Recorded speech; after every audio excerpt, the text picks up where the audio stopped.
que tu es. J'admire tout de toi. J'admire tout de toi. J'admire ta manière de parler. J'admire ta manière de répondre aux questions des gens. J'admire ta manière d'agir dans la vie des gens. J'admire ta manière de toucher le cœur des gens. J'admire tout de toi, Jésus. Tu es admirable. Tu es admirable. Tu es admirable. Tu mérites d'être élevé. Tu mérites d'être célébré. Qui est comme toi, Jésus. Qui est semblable à toi, Jésus. Qui peut t'égaler, Jésus. Qui a réussi à faire ce que tu as fait, Jésus. Personne, personne. Toi seul est digne. Toi seul mérite. Toi seul, toi seul, toi seul, Jésus. Toi seul, toi seul, toi seul. Toi seul, toi seul, toi seul, Jésus. Oh, tu es digne, nous voulons t'acclamer, Jésus. Toi seul est digne, toi seul est digne. Toi seul, Jésus. Toi seul, Jésus. Toi seul, Jésus. Toi seul, toi seul, toi seul, Jésus. Oh, nous glorifions ton nom, nous célébrons ton nom. Merci pour le privilège. Merci pour ta grâce. Merci pour ta présence. Toi seul, Jésus. Merci, Jésus. Toi seul, Jésus. Merci d'être parmi nous, Seigneur. Tu es le Dieu élevé qui a voulu être au milieu des pécheurs. Tu es le Saint qui a voulu marcher avec les impurs, afin de nous rendre comme toi, afin de nous transformer en ton image. Ce soir, prends toute la place. Règne dans nos cœurs et dans nos pensées. Seigneur, viens nous éduquer. Viens nous donner ton éducation. Viens nous parler des choses que tu sais mieux que nous. Seigneur, viens nous révéler ces choses cachées auxquelles nous n'avons jamais pensé. Seigneur, s'il te plaît, ne nous laisse pas continuer à mener nos vies avec la conscience de ce monde. Mais en tant que tes enfants sur cette terre, donne-nous de vivre avec la pensée du royaume. Viens semer ta pensée en nous ce soir. Seigneur, viens semer ta pensée en nous ce soir. Viens faire de nous le miroir de ta gloire. Viens faire de nous le miroir de qui tu es parmi les hommes, afin que nos vies t'honorent, afin que nos vies te glorifient. Saint-Esprit de Dieu, merci pour ta voix qui résonne. Merci pour la révélation de la parole de Dieu. Merci pour le cœur du Père parmi nous ce soir. Merci parce que ton œuvre est certaine au milieu de nous. Merci parce que tu es déjà là. Il a dit que là où 2 ou 3 sont assemblés en mon nom, je serai au milieu de vous par mon esprit. Et ce soir, nous sommes plus de 2, nous sommes plus de 3. C'est pourquoi nous acclamons pour te dire bienvenue. Bienvenue Saint-Esprit. Sois le bienvenu. Sois le bienvenu au milieu de nous ce soir. Merci pour ta présence. Est-ce que nous pouvons célébrer Jésus? Alléluia. Merci Seigneur.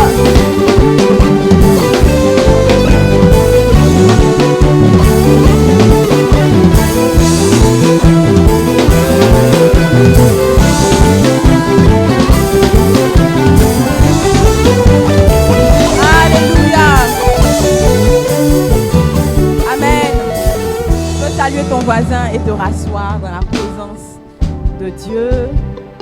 Est-ce que tu peux lui dire bonsoir, mon voisin? Je suis béni d'être là ce soir.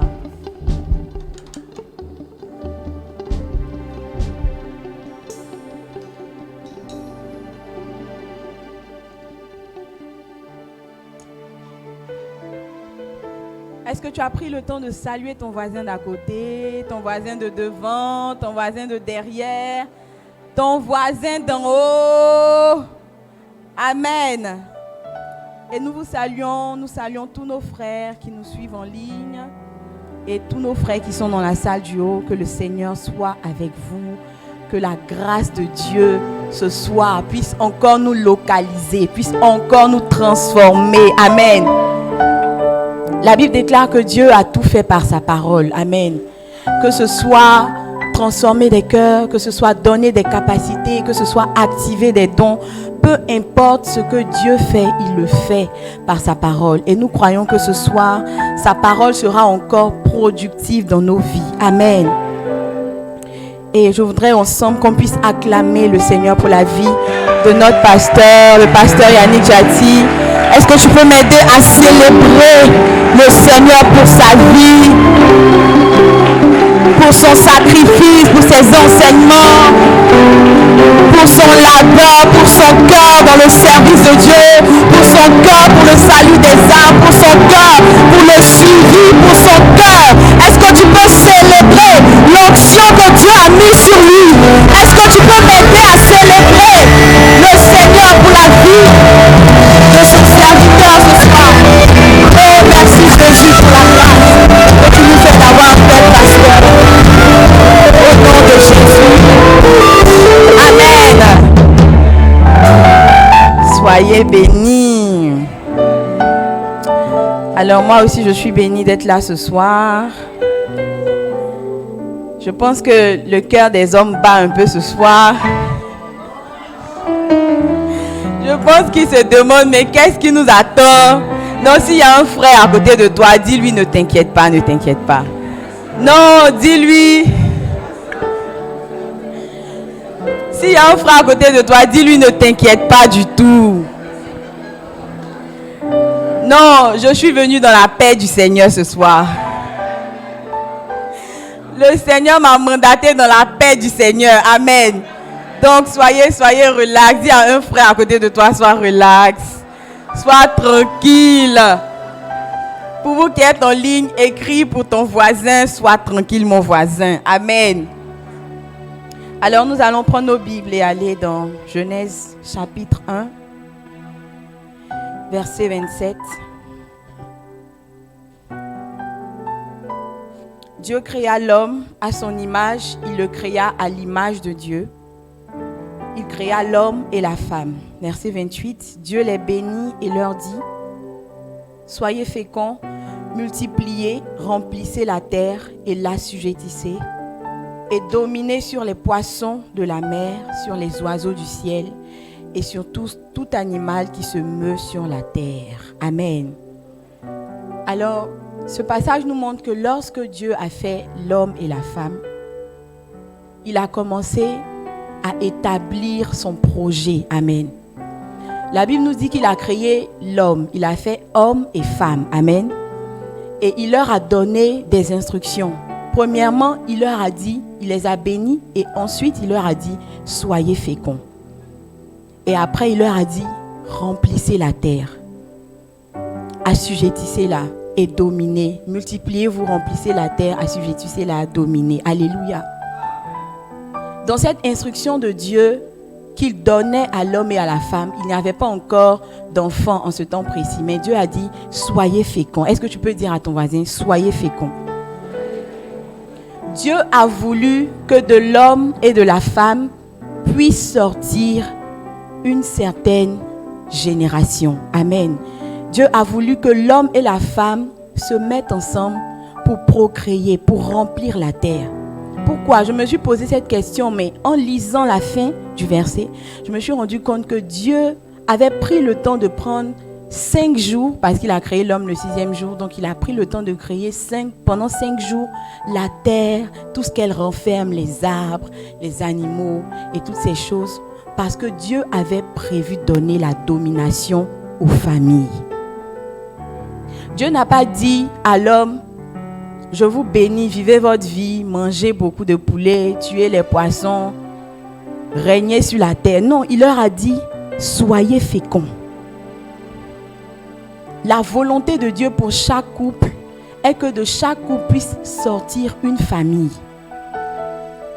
Quand Dieu permet que tu tombes amoureux ou que tu tombes amoureuse, ce n'est pas la fin du film. Dis à ton voisin, ce n'est pas la fin du film. Le projet de Dieu derrière le sentiment que tu as, le projet de Dieu derrière cette relation, c'est qu'il y ait une famille qui sorte et qui domine sur la terre. Je prie que ta famille domine sur la terre.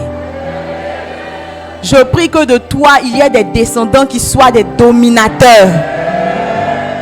Je prie que de ton mariage sortent des personnes qui vont régner sur la terre. Je prie que de ton union avec ta femme ou avec ton mari sortent des personnes qui vont conquérir ce monde, des personnes qui vont refléter la gloire de Dieu, des champions, des championnes, des héros et des héroïnes qui vont manifester le plan de Dieu sur la terre. Alléluia. Et c'était ça le plan de Dieu. Que les familles puissent régner, que les familles puissent dominer sur la terre. Et quand vous allez dans 1 Timothée, la Bible nous enseigne comment le Seigneur a commencé à parler aux hommes. Comment est-ce qu'il a commencé à parler à l'homme et à la femme, leur donner des instructions, les conseils, comment est-ce qu'ils devaient gérer leur vie de couple. Notre pasteur nous a dit, depuis quelque temps, que bâtir une vie de famille sur de solides fondements dépend de comment est-ce que nous bâtissons déjà notre vie de couple sur de solides fondements. Amen. Comment est-ce que nous entrons dans le mariage? Comment est-ce que nous traversons le mariage? Quels sont les principes qui nous gardent ou qui nous guident dans le mariage? C'est toutes ces choses. C'est vrai que ce sont des détails qui apparemment n'ont pas d'influence, mais qui vont faire la différence. Amen. On va aller dans 1 Corinthiens 11, verset 3. L'apôtre Paul dit, « Je veux cependant que vous sachiez que Christ est le chef de tout homme, que l'homme est le chef de la femme et que Dieu est le chef de Christ. » Amen. Donc, dans le plan de Dieu, qu'il y ait une famille, Dieu a aussi établi un ordre. Donc, Dieu veut que l'homme et la femme se mettent ensemble et qu'ils puissent engendrer, qu'ils puissent avoir des enfants, qu'ils puissent dominer la terre. Mais Dieu a aussi établi un ordre. Il n'a pas dit, mettez-vous ensemble et gérez-vous comme ça. Dieu a donné un ordre dans le couple. Et l'ordre que Dieu a établi, c'est que l'homme serait le chef de la femme. Amen. Donc, l'homme est le responsable de la femme. L'homme est la figure de Dieu dans son mariage. L'homme est la figure de Dieu dans son couple. Alléluia. L'homme doit pouvoir refléter le type de père que Dieu lui-même est pour ses enfants. Alléluia. Le problème, c'est que vous devez comprendre que dans cette instruction de Dieu, il y a trois grandes responsabilités ou une dimension en trois de la responsabilité qu'un homme a. Pendant que Dieu dit à l'homme qu'il est le chef de la femme, donc chef du mariage, Dieu attend l'homme en tant qu'un bon époux. Dis à ton voisin, un bon époux. Parce que être un chef, c'est aussi pour Dieu commencer déjà à exercer cette qualité de chef sur la personne qu'il t'a donnée. Ensuite, la deuxième dimension, Dieu attend l'homme comme un bon père. Dis à ton voisin, un bon père.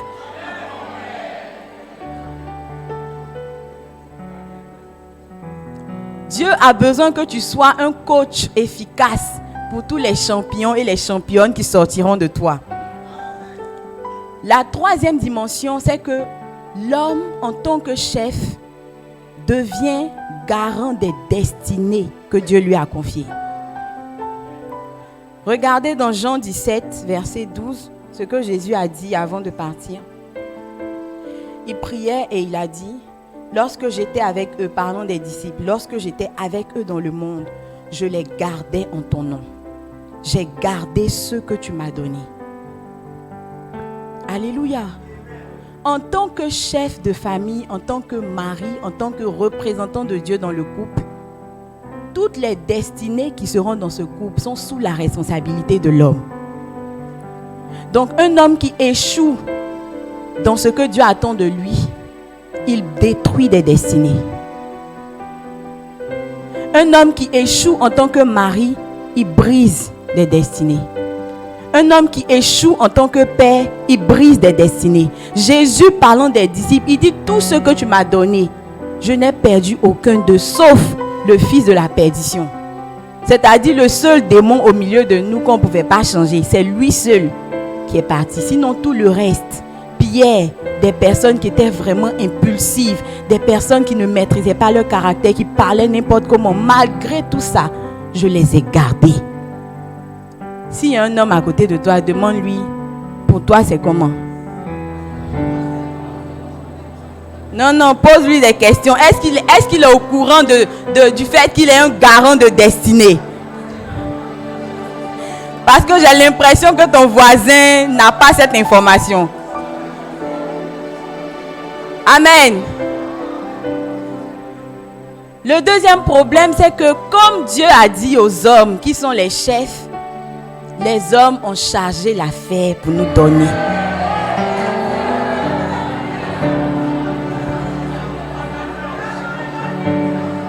Vous savez, si un baoulé vient te parler et qui te dit Atili, le Atili, il ne faut pas le comprendre dans ton ethnie.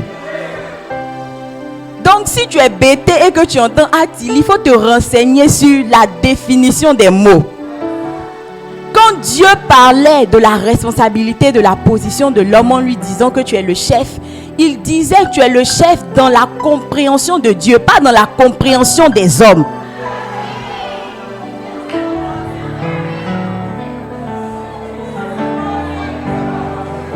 Parce que quand Dieu vous dit que vous êtes les chefs, vous devez poser la question à Dieu, Seigneur, toi ton chef là, c'est comment? Parce qu'il y a chef et puis il y a chef.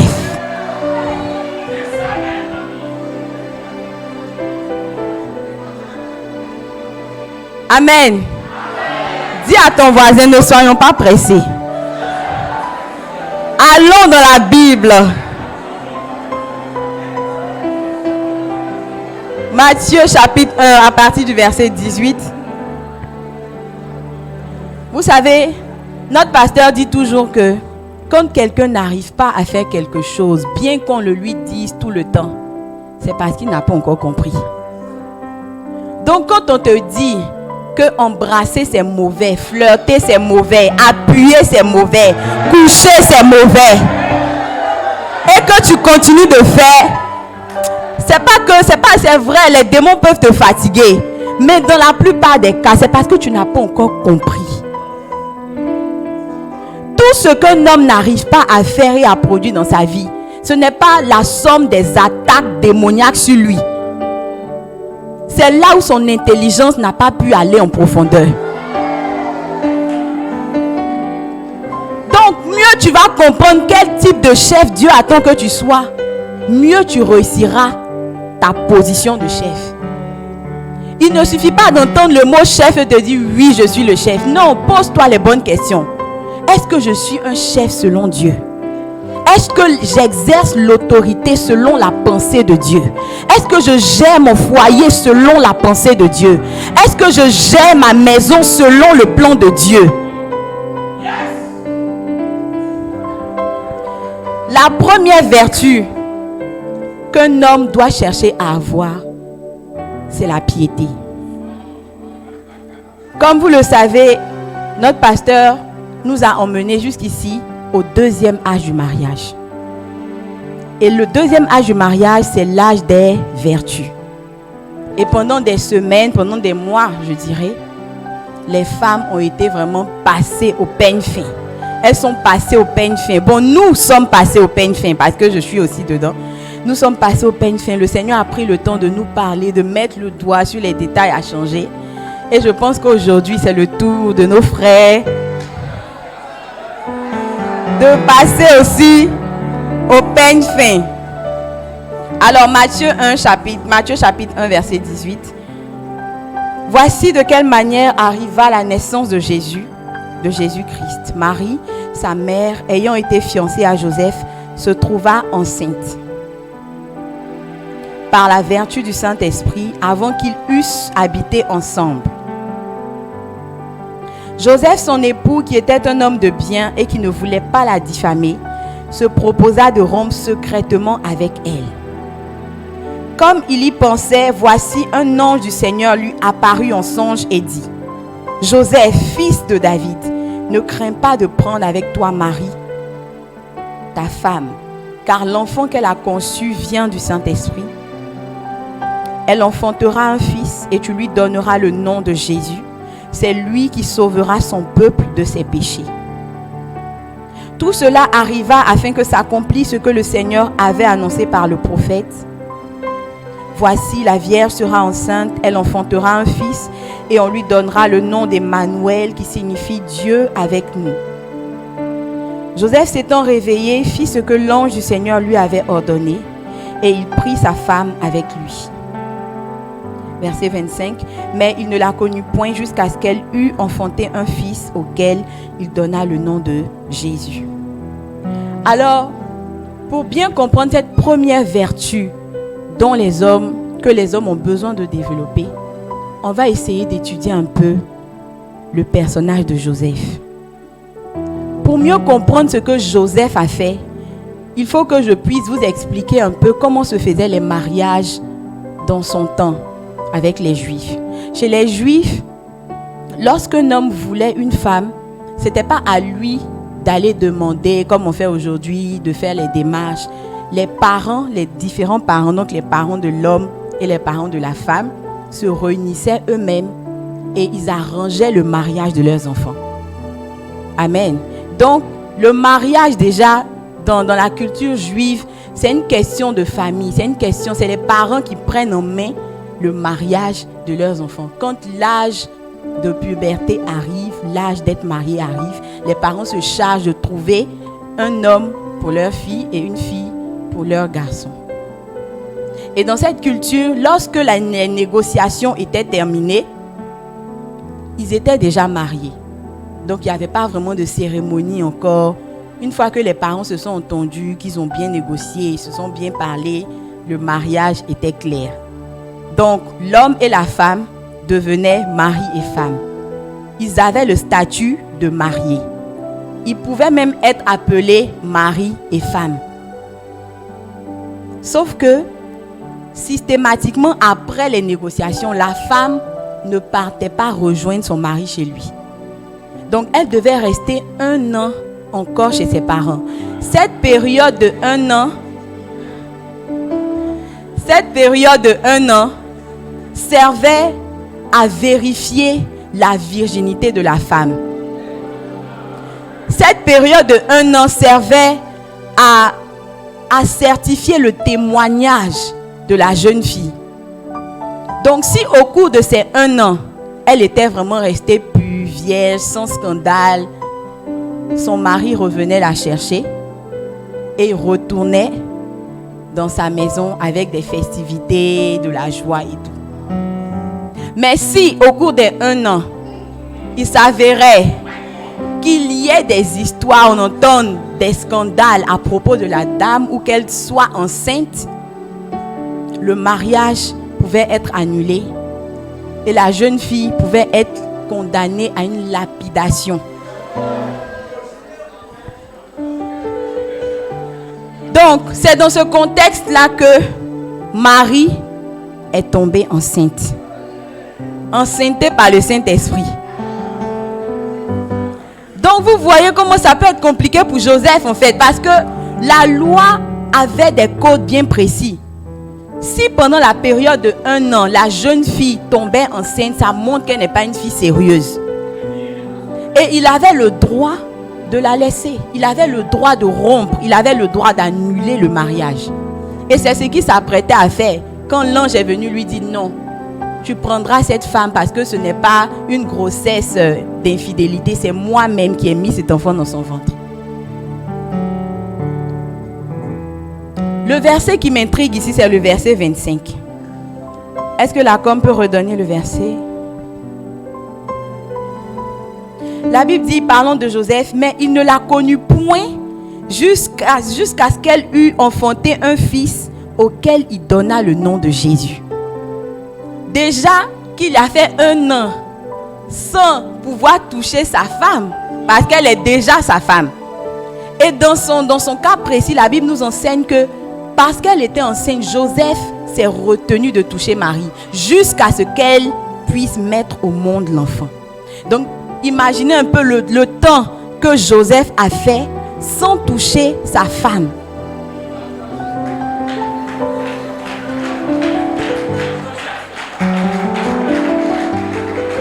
Amen. Où est-ce que on veut en venir? Le problème est que aujourd'hui, nous avons des frères, nous avons des cheminants, nous avons des fiancés et quelquefois des maris piqués par le syndrome du margouillat.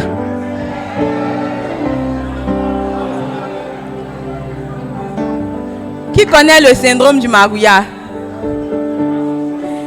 Le syndrome du margouillat, c'est le syndrome qui pousse les frères, quand ils sont en cheminement, à pousser la tête vers la sœur pour essayer d'arracher un bisou.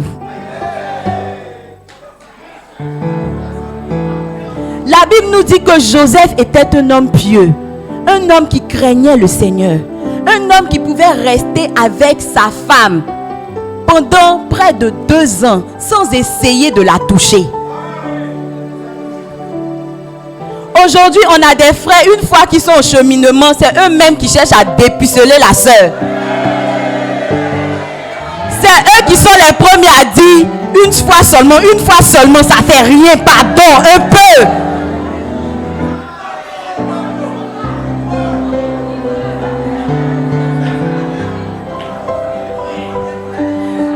Les frères sont toujours les premiers à chercher à toucher, à faire des attouchements, à avoir des rapports. Ils ne peuvent pas passer même 3 mois de relation sans essayer de bisous.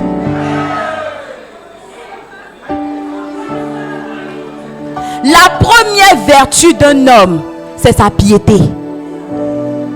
Sa capacité à être un homme intègre. Sa capacité à être un homme qui sait se maîtriser. Sa capacité à être un homme qui ne se laisse pas guider par autre chose que son cerveau.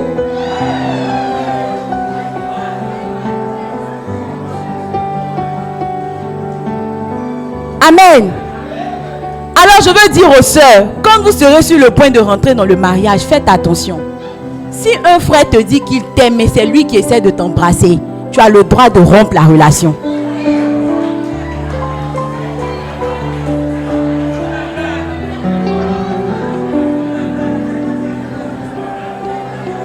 De la même manière que les frères doivent élever leur standard en matière de vertu, les sœurs ont aussi le droit d'élever leur standard en matière de vertu.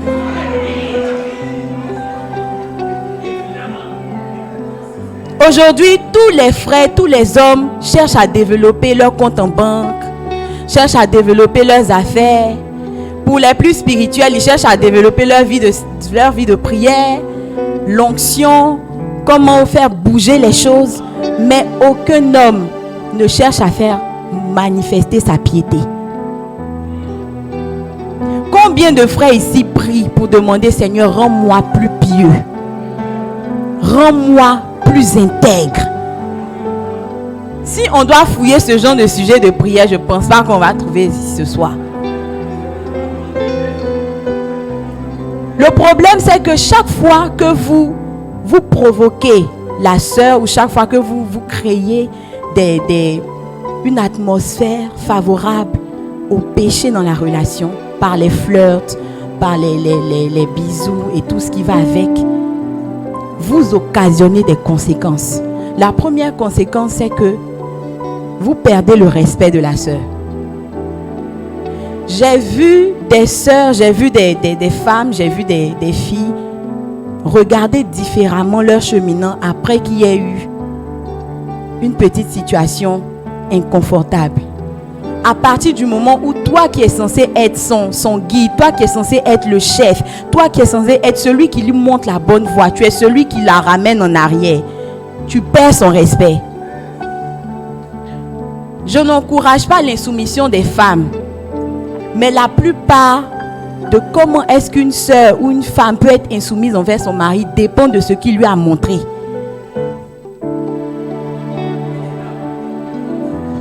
Amen. La deuxième conséquence est que vous brisez la base de la confiance. Parce que si déjà dans le cheminement et dans les fiançailles, vous n'avez pas su vous retenir. Vous donnez le message à votre fiancé que vous êtes un homme qui ne sait pas se maîtriser. Et peu importe ce qui va arriver dans le mariage, elle aura toujours ce doute qu'elle ne peut pas vous faire confiance. Quand vous serez au milieu des jeunes filles, elle est obligée d'aller en mode intercession. Parce qu'elle a été le propre cobaye de vos erreurs dans le passé. Alléluia. La première vertu qu'un homme doit chercher profondément à développer, c'est la piété. L'autre dimension de la piété, c'est la fidélité. Proverbe 20, verset 6 dit que beaucoup d'hommes proclament leur bonté. Mais un homme fidèle, qui le trouvera? Dieu même se pose la question. Dieu même se pose la question, qui trouvera un homme fidèle? Des gens vont dire, oui, mais je ne l'ai pas trompé. Oui, tu ne l'as pas trompé physiquement, mais est dans tes pensées.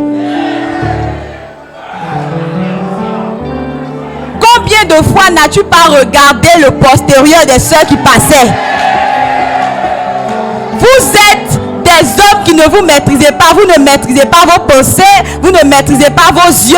Vous ne maîtrisez pas aussi ce qu'il y a dans le pantalon. Vous ne maîtrisez rien.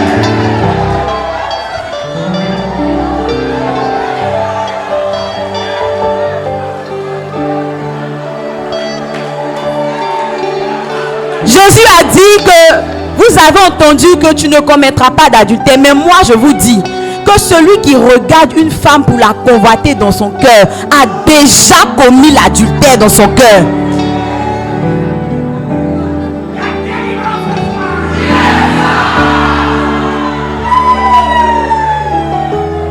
La manière dont vous vous tenez envers les sœurs ou envers les femmes que vous voyez détermine le type d'homme que vous êtes.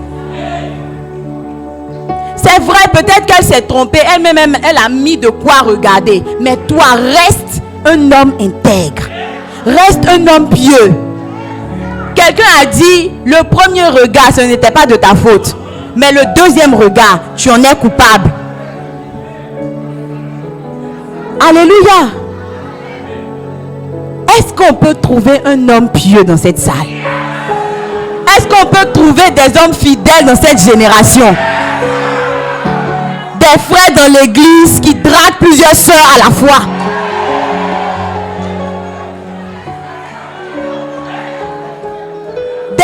Des frères qui étudient plusieurs sœurs, qui observent plusieurs sœurs.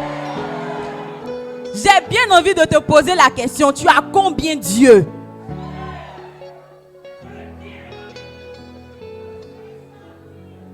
Alléluia. S'il y a un frère à côté de toi, dis-lui, développe ta vertu, développe la piété. Non, dis-lui, développe la piété.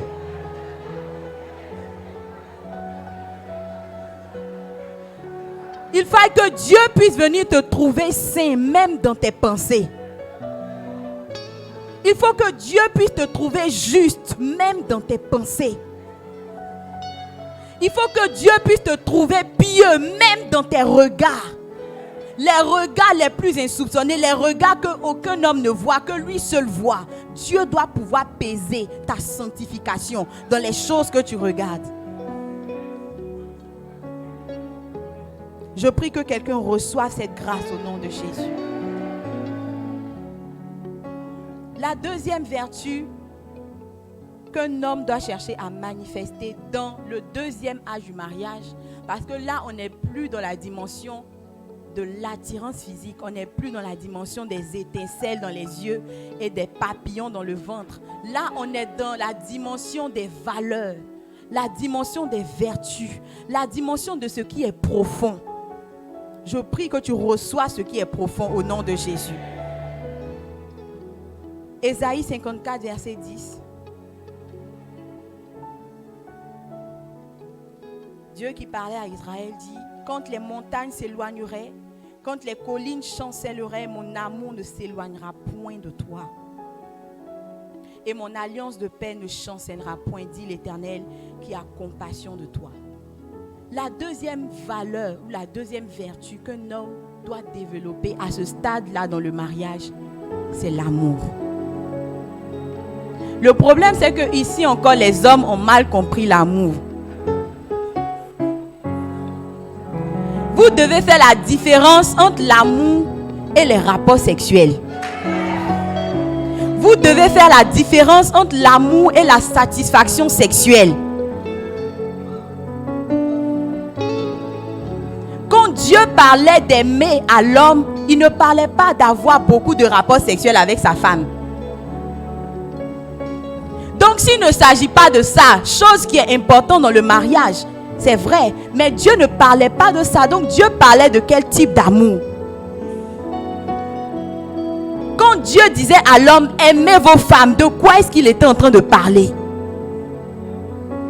Le même mot, le même verbe aimer que Dieu a utilisé dans Éphésiens 5 au verset 25, Marie, aimez vos femmes, est le même verbe aimer que Dieu a utilisé dans Jean 3,16. La Bible dit, dans la version, dans les Strong, dans la notion originelle du mot, aimer, c'est le verbe agapao. Donc quand Dieu dit Marie, aimez vos femmes, il est en train de dire Marie, agapaoez vos femmes. Dieu a tant agapao le monde qu'il a donné. L'amour dont il est question ici, c'est l'amour sacrificiel. Un amour qui accepte de supporter. Un amour qui se sacrifie pour l'autre. Un amour qui porte le fardeau de l'autre. Alléluia. Mais aujourd'hui, on se rend compte que les frères sont plutôt dans une question de qu'est-ce que je gagne dans la relation. Et quand vous fouillez un frère faire beaucoup de cadeaux à une soeur ou un homme faire beaucoup de cadeaux à une femme, c'est parce qu'il cherche quelque chose. La preuve, c'est qu'une fois que la chose a été trouvée, les cadeaux disparaissent. Que ce soit dans le monde comme dans la vie chrétienne, on s'est rendu compte qu'une fois que les hommes ont une certaine posture, il y a des efforts qu'ils ne font plus.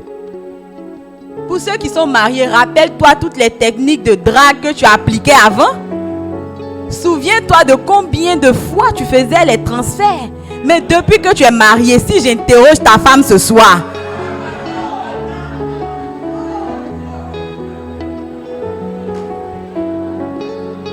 amen. Ça prouve que la raison pour laquelle tu faisais ces choses, c'était pour atteindre un but particulier. Depuis que le but a été atteint, tu n'as plus d'effort à faire. L'amour dont Dieu parlait, ce n'était pas de ça. Dieu parlait de l'amour qui peut supporter, l'amour qui est prêt à se sacrifier, l'amour qui ne pense pas à lui, qui ne cherche pas son intérêt, mais qui cherche l'intérêt de l'autre, qui cherche à valoriser l'autre. Le problème, c'est que les hommes, dans leur dimension d'aimer leur femme, ne font pas attention à est-ce qu'elles se sentent aimées. Quand Dieu dit Marie, aimez vos femmes, c'est aimer vos femmes, mais aimer vos femmes pour qu'elles se sentent aimées. Quand Dieu t'a aimé, est-ce que tu n'as pas senti qu'il t'a aimé? La Bible dit que Dieu t'a aimé, il a donné son fils. Il t'a aimé, il a fait quelque chose. Et c'est la dimension de ta reconnaissance, ta gratitude, la manière dont tu as vu son amour qui détermine aussi les sacrifices que tu fais pour Dieu. De la même manière que Dieu attend de nous que nous puissions manifester, ressentir l'amour qu'il nous a donné. De cette même manière, Dieu veut aussi que ta femme se sente aimée. Il ne suffit pas de dire je l'aime, oui tu l'aimes, mais est-ce qu'elle se sent aimée? Est-ce que ta manière de l'aimer est la manière qui convient?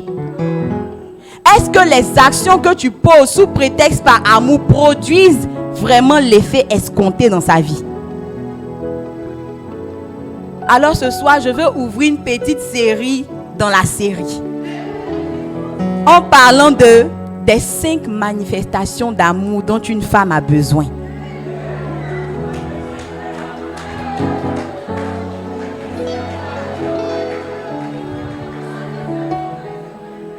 Amen.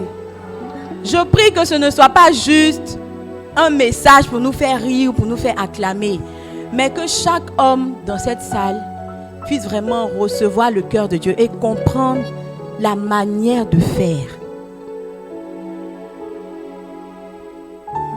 Parce que tu peux aimer ta femme. Tu peux faire les choses pour qu'elle se sente aimée, mais elle ne se sent pas aimée. Dis à ton voisin, elle ne se sent pas aimée.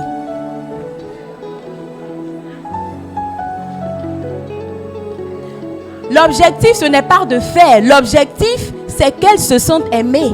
Donc, si tu fais que ça ne produit pas l'amour, il faut te reposer des questions. Il faut refaire tes stratégies. Il faut redéfinir un nouveau plan. Quand tu joues un match et que tu te positionnes en 4-4-2, que tu es échoué, quand tu reviens, il faut te positionner en 2-4-2.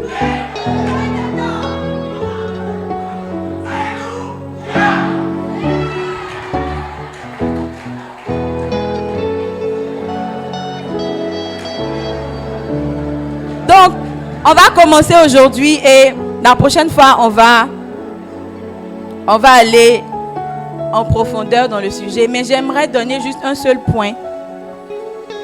La première dimension, la première manifestation d'amour dont une femme a besoin dans une relation ou dans son mariage, c'est l'amour amitié. L'amour amitié. Est-ce que tu peux dire à ton voisin l'amour amitié? Proverbe 17, verset 17. La Bible dit que l'ami aime en tout temps et dans le malheur, il se montre un frère. Dans Jean 15, 15, Jésus disait aux disciples, ce n'est pas vous qui m'avez choisi, mais c'est moi qui vous ai choisi et je vous ai appelé mes amis. Les hommes pensent qu'une fois dans une relation, les femmes ont besoin d'argent, elles ont besoin qu'on s'occupe d'elles. Ce n'est pas vrai. C'est vrai qu'elles ont besoin d'argent, mais ça ne vient pas en premier. Ce que l'argent peut produire dans la vie d'une femme n'est pas plus important que ce qu'elle peut recevoir de l'amour de son mari. Alléluia. Quand vous observez les femmes, vous allez vous rendre compte que peu de femmes sont capables de rester seules pendant un long moment sans déprimer.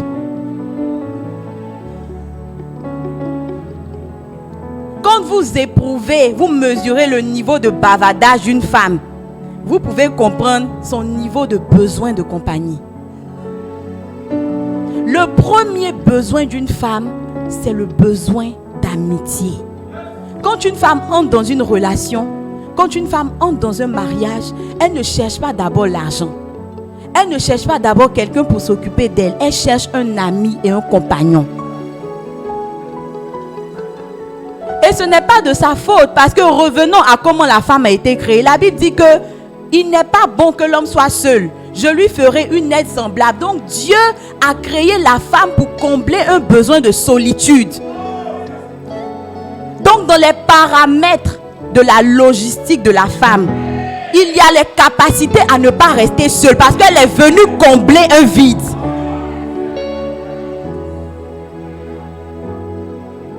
Alléluia. Juste un peu de causerie, juste un besoin de causerie. Dis à ton voisin, juste un besoin de causerie. Juste un besoin de causerie. Amen, amen, suivez. Juste un besoin de causerie a entraîné l'humanité dans le péché. Parce qu'elle cherchait simplement à causer. Elle cherchait simplement quelqu'un à qui parler. La Bible dit que Adam était là, mais c'est le serpent qui est venu causer avec elle.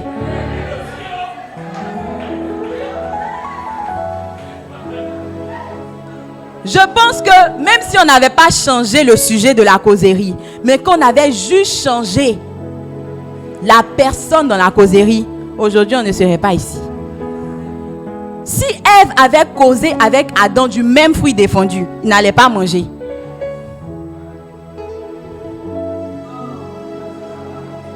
Alléluia. Un jour,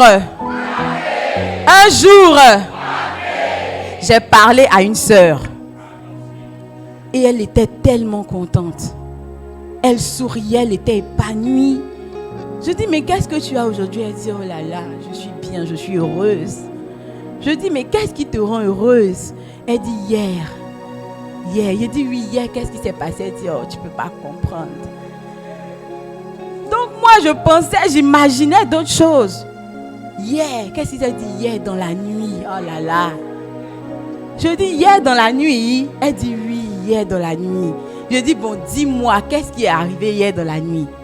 Elle dit, hier dans la nuit, j'ai causé avec mon mari. Et on a causé pendant 2 heures de temps. Et il était là, il m'écoutait, il me regardait. Je dis, donc c'est à cause de causerie que tu es contente comme ça. Mais elle était vraiment épanouie. Et coïncidence pour coïncidence, quelques temps après, j'ai rencontré son mari dans la même journée. Et je l'ai trouvé vraiment avec un visage défait, fatigué. Donc je lui ai demandé, mais qu'est-ce que toi tu as? Ton visage est assez bizarre. Il dit, mais hier je n'ai pas dormi.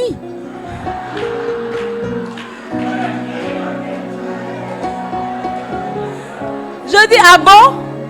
Qu'est-ce que tu faisais? Il dit, hier ma femme voulait causer. Bon, son mari ne savait pas qu'elle m'avait parlé dans la journée. Il dit, elle voulait causer, on s'est assis, on a causé pendant des heures. Jusqu'à 1h du matin, on a causé. Mais bon, je l'écoutais, je causais, je répondais. Et il disait ça, mais comme quelqu'un qui était fatigué. Donc je lui ai dit, est-ce que tu sais ce que ça produit dans la vie de ta femme? Est-ce que tu sais comment elle s'est sentie? Juste ce petit temps de causerie que tu méprises, tu n'as pas idée de l'épanouissement que tu lui as donné. Un bon moment de causerie d'un mari avec sa femme équivaut à un bon temps de rapport sexuel. Ça veut dire que ce qu'une femme peut ressentir d'un rapport sexuel, elle peut le ressentir si son mari cause bien avec elle.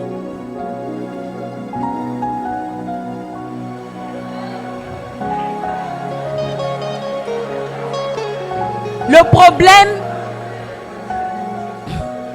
c'est les personnes célibataires qui confirment seulement. Les mariés même ne parlent pas, mais les célibataires ont toutes les confirmations. Nous refusons ce genre de confirmation au nom de Jésus.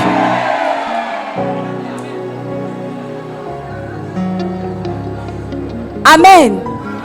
Le problème de l'amitié ou la problématique concernant le temps que Marie donne à sa femme pour parler, pour discuter, c'est l'indisponibilité. Vous savez, l'amitié a besoin de disponibilité. Pour être ami avec quelqu'un, il ne faut pas juste se connaître. Il faut avoir une personne qui est disponible pour vous quand vous avez besoin d'elle.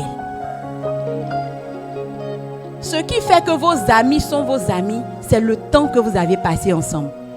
C'est les choses que vous avez vécues ensemble. C'est les épreuves que vous avez traversées ensemble. Alors pour bâtir une amitié profonde dans le couple, il faut du temps. Dis à ton voisin, il faut du temps. Sauf que les hommes n'ont pas le temps. Les hommes n'ont pas le temps ou les hommes ne veulent pas avoir du temps. Il y a 3 dimensions de l'indisponibilité. La première dimension de l'indisponibilité, c'est l'absence. Des gens qui sont dans des relations mais qui ne sont pas dans la relation. Des hommes qui sont mariés mais qui apparemment ne sont pas là. Ta femme te cherche tout le temps. Elle t'appelle, demande ta position. Allô, tu es où? Tu n'es pas encore rentré. Monsieur est quelque part dans un after work. Monsieur est quelque part dans une réunion improvisée. Et madame est seule dans les 4 murs à la maison. L'absence. Le fait de ne pas être là, c'est dangereux pour ta vie de couple. On ne se marie pas pour être dehors. Quand tu décides de donner ta vie, de te marier, de t'unir avec quelqu'un, c'est pour rester attaché à la personne. Vous vous mariez et vous laissez vos femmes pour sortir.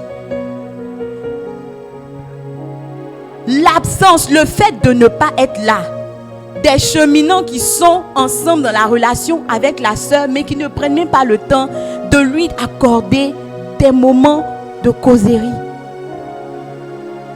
Qui sont pressés pour faire des bisous, mais quand il s'agit de prendre des nouvelles, s'intéresser, ils n'ont aucune motivation. Alléluia. S'il y a un homme marié à côté de toi, demande-lui combien de temps tu donnes à ta femme. Non, pose-lui la question, combien de temps?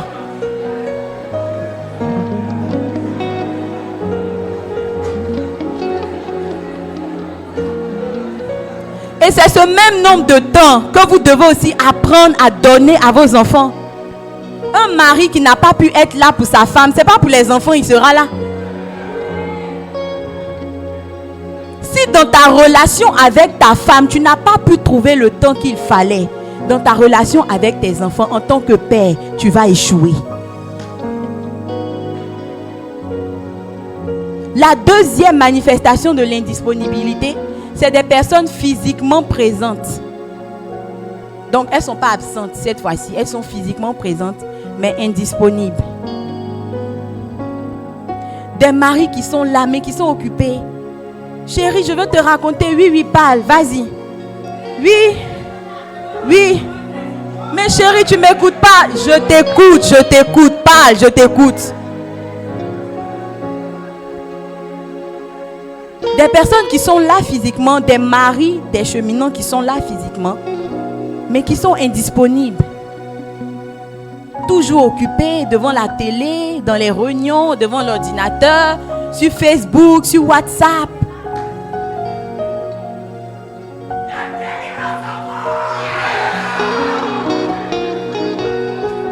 Un jour, une fille fêtait son anniversaire. Et elle est venue dire à son papa et à sa maman, mon anniversaire arrive, je vais inviter mes amis, on va bien faire la fête. Et elle a vu que son papa ne s'est pas intéressé. Et quand il est sorti, il a fait une enveloppe et il a donné à la mère. Il lui a dit, c'est pour la fête de la fille. Et la fille a vu, elle a suivi la scène. Et dès que son papa est sorti, elle a pris l'enveloppe où sa mère l'avait gardée. Et elle a écrit dans l'enveloppe, papa, quand je t'ai annoncé mon anniversaire, ce n'est pas ton argent que je cherchais. C'est ta présence que je voulais. Prends ton argent. Je n'ai pas besoin de ton argent.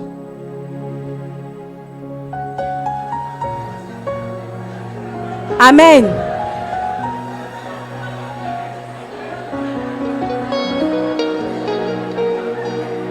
Aujourd'hui, les hommes investissent plus dans prends mon argent et tais-toi.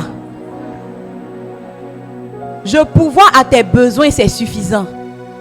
Tu manges, tu grossis, ça peut aller. Tu es vêtu, tu as tout ce dont tu as besoin. Je ne sais pas pourquoi tu te plains. Le problème, c'est que pendant que vous êtes en train de vivre cette vie, vous méconnaissez le véritable besoin de votre femme. Qu'est-ce que l'argent quand vous n'êtes pas là? Qu'est-ce que l'argent pour quelqu'un qui ne te voit même pas?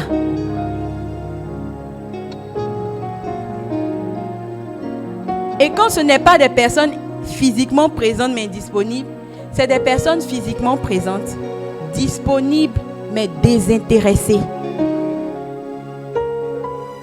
Donc les maris sont dans la maison, ils n'ont rien à faire. Chérie, viens qu'on joue un peu. Ah, toi aussi, tu n'as pas grandi. Chérie, viens qu'on fasse un peu. Non, on fera ça après. Chérie, viens qu'on fasse ceci. Je pense que ce n'est pas le moment. Ils ont le temps, mais ils refusent la communion. Ils refusent de parler. Ils refusent de donner le temps. Ils refusent. Alléluia. La manière dont un homme peut être indisponible parce qu'il y a le travail, parce qu'il y a les activités, parce qu'il y a les amis, parce qu'il y a telle obligation, est que vous pourrez être remplacé dans votre travail si vous n'êtes pas là. Mais qui va vous remplacer dans votre mariage? qui va vous remplacer dans la vie de vos enfants si vous n'êtes pas là? Qui va combler le besoin affectif de votre épouse, de votre cheminante quand vous refusez de le faire? Alors c'est bien de dire j'aime ma femme, j'aime ma fiancée. Mais est-ce qu'elle se sent aimée? Est-ce qu'en toi elle trouve un ami? Est-ce qu'en toi elle trouve un confident? Est-ce qu'elle se sent à l'aise avec toi? Est-ce qu'elle peut être épanouie avec toi? Est-ce qu'elle est libre de parler, de s'exprimer avec toi? Ou bien elle se sent à la maca avec toi?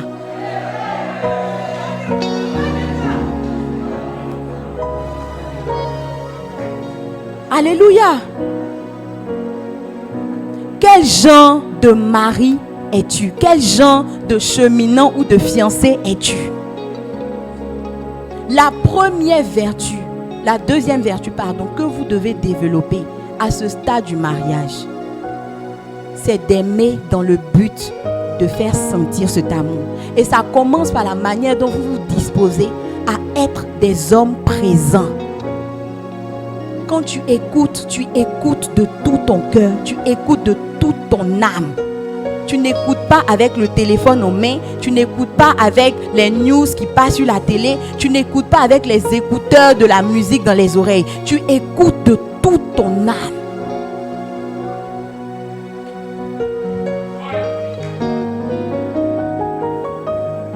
Amen. Alors, on va s'arrêter là pour aujourd'hui. La prochaine fois, on va aller dans la suite des choses.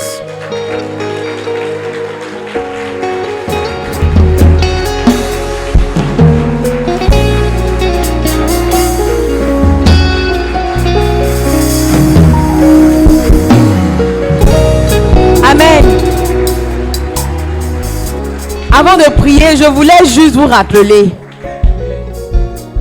que vous-même qui êtes là aujourd'hui, vous avez reproché à votre père de ne pas être présent. Vous avez reproché à votre papa de ne jamais être celui qu'on voit dans les anniversaires. On ne le voit jamais causer avec les enfants. On ne le voit jamais jouer dans la maison. Mais étonnamment, vous êtes en train de bien reproduire cette vie. Parce que vous n'avez pas eu un papa assez présent, vous avez pu voir comment vous-même, votre vie a été. Vous avez pu voir les choix, les mauvaises décisions que vous avez prises. Alors aujourd'hui, si vous avez l'opportunité de devenir un père, de devenir un mari, reconsidérez ce que vous mettez en priorité. Reconsidérez les choses que vous décidez de faire avant les autres.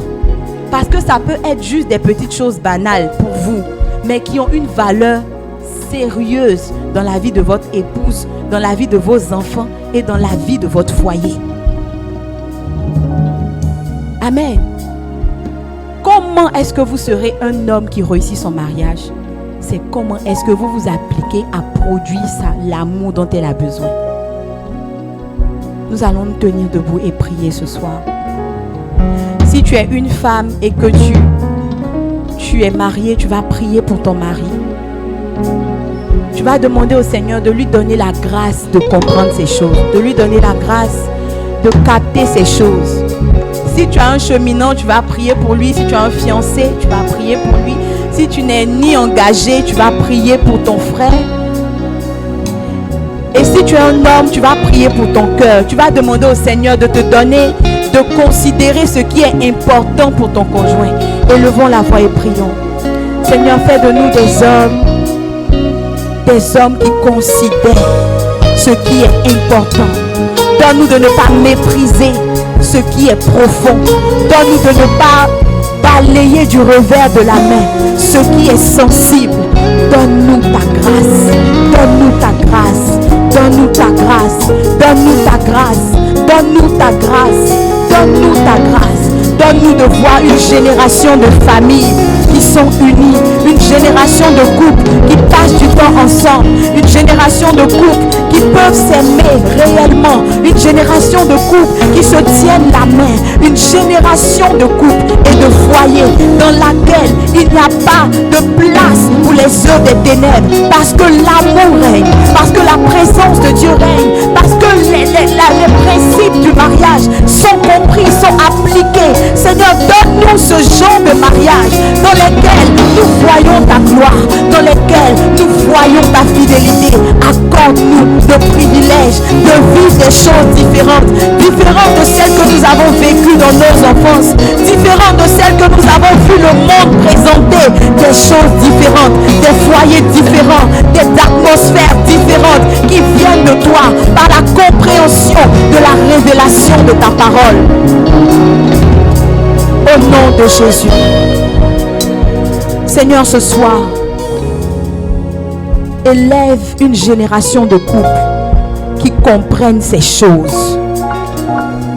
Élève une génération de mariages, de foyers et de familles qui rétablissent les principes de Dieu dans le mariage. Seigneur, donne-nous des cœurs humbles pour accepter ta parole. Donne-nous des cœurs humbles pour ne pas discuter ce que tu dis. Donne-nous des cœurs humbles pour chercher à bâtir selon tes principes. Père, tu es celui qui fait réussir toutes choses.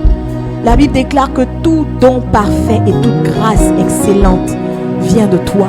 Je prie ce soir que la grâce excellente et le don parfait concernant les choses du mariage tombent dans nos vies ce soir au nom de Jésus. Que nous puissions vivre des choses différentes, différentes pour t'honorer, différentes pour te glorifier, et que chaque personne dans cette salle reçoive la grâce d'être un témoin entre tes mains pour ce genre de famille, pour ce genre de foyer, afin que le plan que tu as déterminé depuis le commencement du monde, qu'il puisse être accompli dans nos vies. Au nom de Jésus, nous avons prié. Amen. Est-ce que tu peux acclamer le Seigneur?